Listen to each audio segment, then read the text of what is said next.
Welcome again to another episode of Back to the Past with me. I'm Blair, and this week I have with me, actually for quite a while, I've got my grandson Dylan. Say hi, Dylan. Hello there.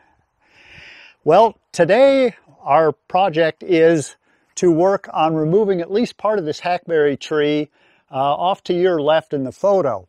It's actually forked from the base into two large trunks like that. One of the trunks we're going to go ahead and leave because it provides really nice shade in the summertime for the cabin.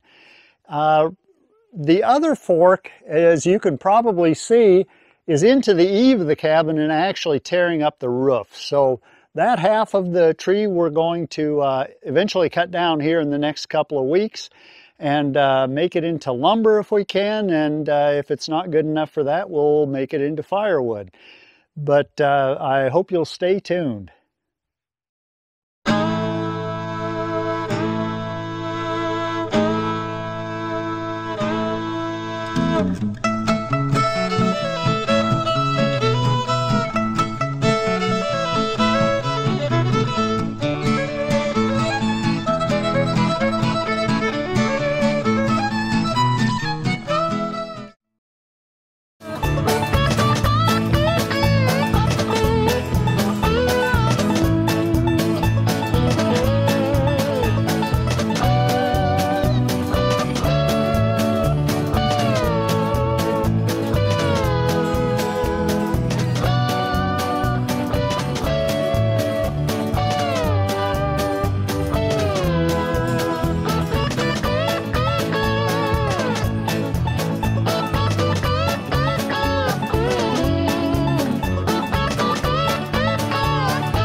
Well, we did pretty good cutting down some of the upper limbs.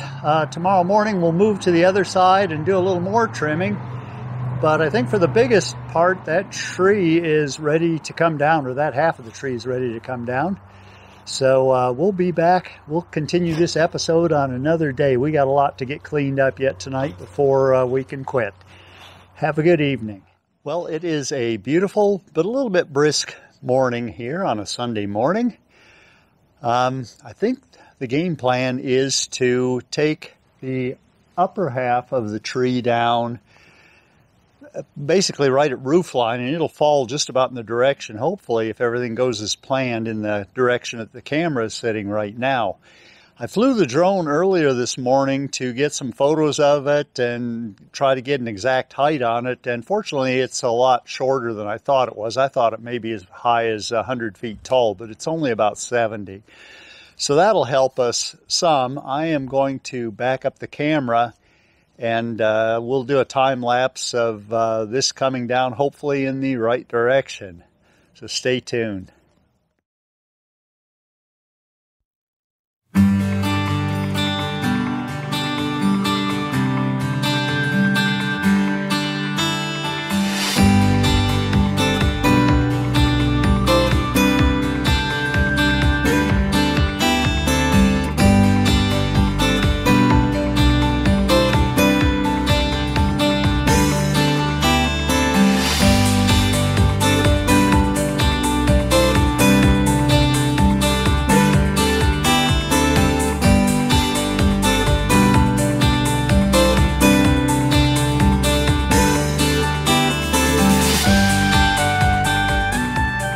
Let's go live now and see if this thing comes down like I planned.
good? That way?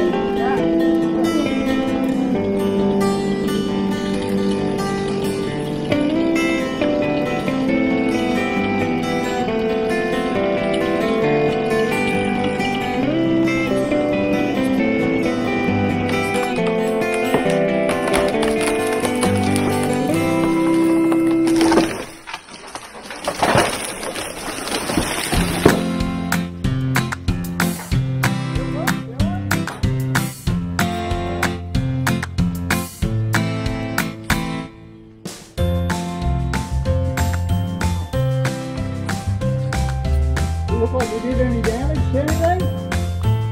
One branch is broken in half. Oh, heck, there's nothing wrong with that.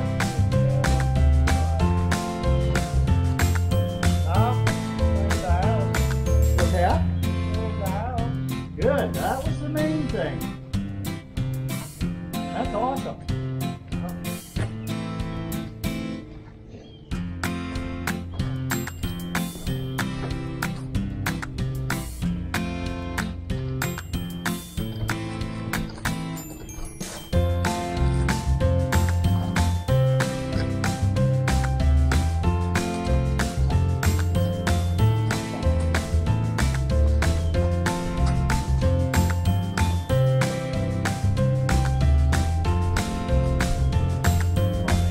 Sure.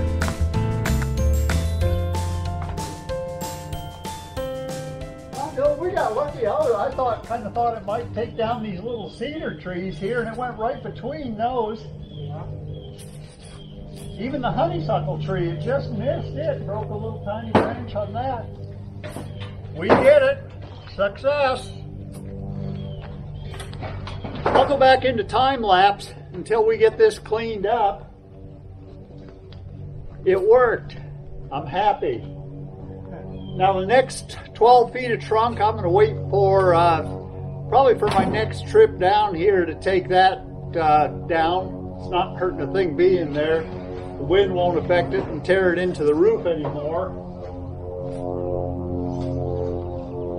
What I'll do is I'll probably cut off about a 12 feet of this stuff here to take home with me and mill into some lumber if I can. One thing I didn't realize is that this tree is a little bit hollow in the middle.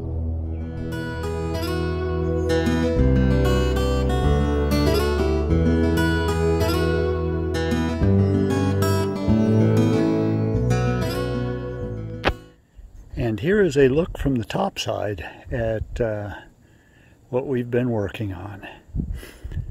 And there's the hollowed out part of this hackberry tree I talked about. Actually, a couple limbs were pretty hollowed out.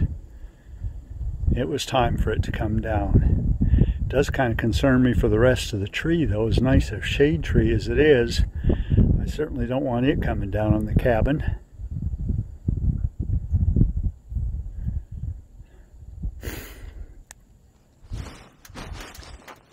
Well, I believe that's all the cleanup we're going to do with the big tree for today. I've only got the lift rented through this afternoon, so we've got some more high limbs to clean up here, and we'll get that done. Then we got one more tree to trim kind of on the back side of the house, because in order to rebuild that shed, we've got some trees that need to come down there too, and most of them are pretty small, so they'll come down easy, but there's one or two that need some trimming before we can cut them down. I'll be right back. And some progress from yesterday with that big hackberry tree that we cut down the upper 60 feet off of it. We got a pile there yet that we need to get cleaned up.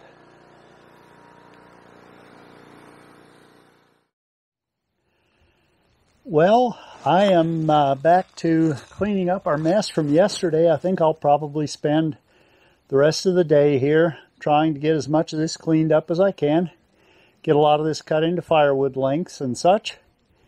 And get ready for a new day tomorrow.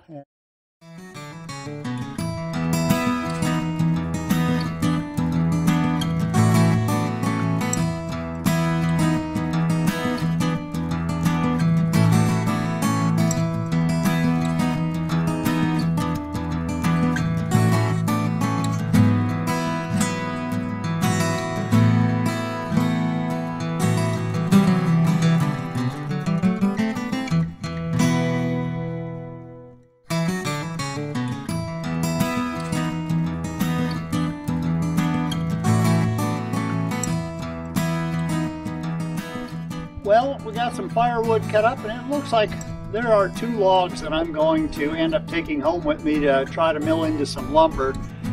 Being that the center is partially hollowed out, it may not turn out very well, but this wood is really beautiful light wood, or light colored wood. It's not light in weight, definitely. But I think we're going to try to go ahead and take a few home with us. So we're going to go ahead and use my log cart that I made to load up this first one.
There we go. That will do until we are ready to unload it or load it into the back of my truck on our way home. Dylan and I have spent the afternoon yesterday removing some trees here. Several of them that are in the way for the old shed to come down. The shed now is all cleaned out and ready to pull over, and now that we've got the trees pretty much out of the way, the shed's ready to go. So we'll probably back up into here tomorrow, hook a chain off to it and pull it over from this side. The small portion that's just out of your sight to the right, we've got another small trail that will pull it that direction and hopefully get everything pulled down where we can work on it some more. The trees that we have pulled out are the dreaded Ailanthus tree. It's nicknamed Tree of Heaven, but it's really the tree from hell. It is an invasive species. It's found in just about every state in the country now. Got my dog helping me out. It's found almost in every state in the country now. It is illegal to plant in most states. There are a few that still allow it. It's actually kind of a pretty tree. Its leaves are similar to that of a walnut. A walnut has a leaf that is made up of a number of leaflets. I think like a dozen or so. Typically, the walnut tree will have an even number of leaflets. The Ailanthus tree, the Tree of Heaven, will have an odd number. And the Tree of Heaven is actually a very lush plant. The leaflets will grow to be several feet long, or the leaves will grow to be several feet long with as many as, I think I've seen as many as 27 leaflets on one leaf.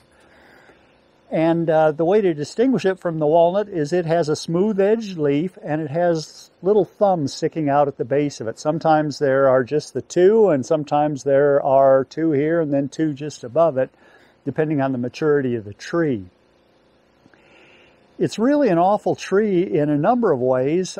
First of all, it grows like a weed. It grows really fast. So if I imagine that several of them that were planted that are on this property were planted here to get some shade and some privacy. And for that, I guess they're acceptable. The thing is they have a root system that branches out into a wide network, and it puts off basically a poison to other trees, so any other trees growing in the area will die. It's also a tree that puts out as many as 10,000 seeds per tree. There's a male and a female of the tree, and the females are the ones that produce the seeds, but they'll put out a whole bunch of them. which next spring, you know, starts up a bunch of new Ailanthus trees. They're hard to kill. Not all pesticides work on it. I've tried Roundup, and on the larger trees it doesn't work at all. On some of the saplings, if I catch them when they're 3 or 4 feet tall and leafed out well, Roundup seems to work okay with those with a couple of applications. Now, I'll pull the camera and I'll take you around here to show you some of what I've been doing. Let's do that first. So we have here a couple of roots from about a 6-inch diameter tree that was in the way here. And you can see that I've drilled a series of holes mostly into the sapwood. These I've actually drilled a couple into the middle too, of the root, and then filled them with a pesticide. The pesticide tricloper, and there is one other that seems to work relatively well at killing the root. So the first thing that I do, I drill them about 4 inches deep, many holes as I can, and then fill it with the tricloper. Once the tricloper is absorbed, then I fill them with Epsom salt, and then cover them with dirt to keep the rain from washing away the Epsom salt. And hopefully that'll kill the tree root before it gets a chance to sprout new saplings.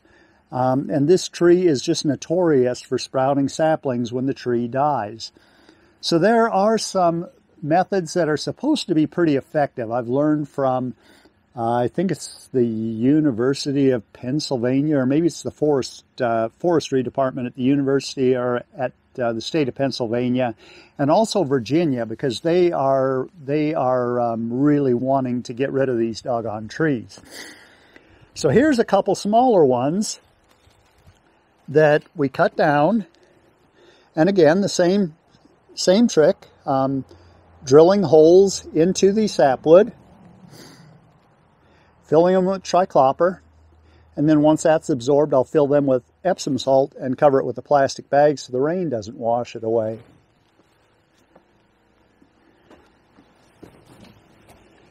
Here's one of the larger trees. It's about 6 or 7 inches in diameter. It was about 35 feet in height. We just cut this one down this morning, but I've started drilling a series of holes in this. And you can tell this has been here for a while because there is a barbecue grill that got grown into it. Here are a couple more that we took down. And Dylan is going to do some axe work on that tree over there and cut that one down yet too. And then we have a large hackberry that I don't think is going to be in the way. The root has somewhat got into the inside of the building, and it is caved it in some, but not seriously. And this one is really a nice shade tree. It's not an invasive species. We're going to try to keep that. This one's going to be difficult to get down in the future if we need to, just because we're right beside the house and right beside the shed.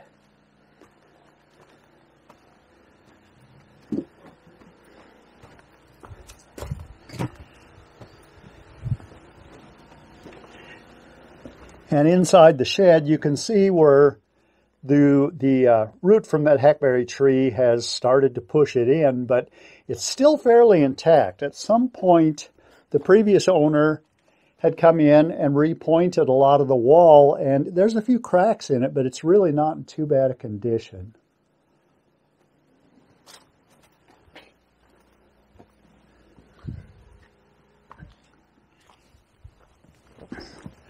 Well, stay with me here for a little bit and I'll get to drilling a few more holes.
Now the triclopper.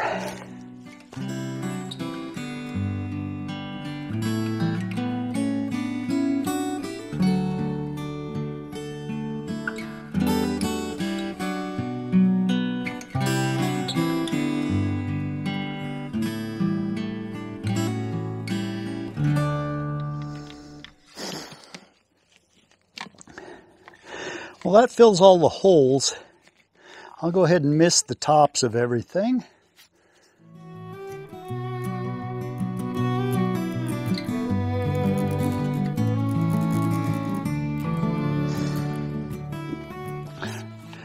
Well, that will help to kill the roots. The one thing I do need to be is diligent in, when spring comes around, that there will be saplings coming up, I'm quite sure. And I will use either Roundup or triclopper to try to keep those from growing. And then eventually it'll kill all these roots, and I can use this area sort of for a garden area. Behind the camera will be a parking area.